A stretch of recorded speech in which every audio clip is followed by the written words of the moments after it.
Beh, cultura, approfondimenti, storia, certamente paesaggio, territorio. La nostra voglia è che questa occasione, questi 4 anni, siano un inizio di un percorso che veda il Veneto al centro di iniziative di ricordo, di presentazione, ma che investa sul futuro.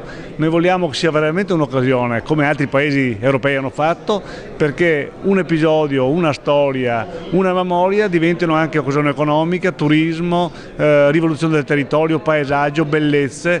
Ecco, questo inizio con un grandissimo sforzo culturale è quello che ci vede protagonisti.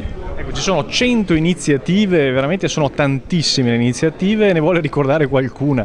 Ma io dico 100 iniziative, 1000 luoghi, 10.000 persone, 1000 associazioni, troppe cose da fare, tante cose da coordinare, non ne cito nessuna perché rischio di dimenticarne altre, ma un grande inizio nel maggio del 14, certamente un percorso pieno di iniziative nelle città della guerra durante i 4 anni, una chiusura straordinaria, ma in mezzo a questo i ragazzi nelle scuole, i bambini dell'infanzia a cui faremo delle proposte, i nostri anziani nelle case di riposo, i nostri cittadini, tante iniziative di approfondimento culturale in tutto il Veneto. Grazie.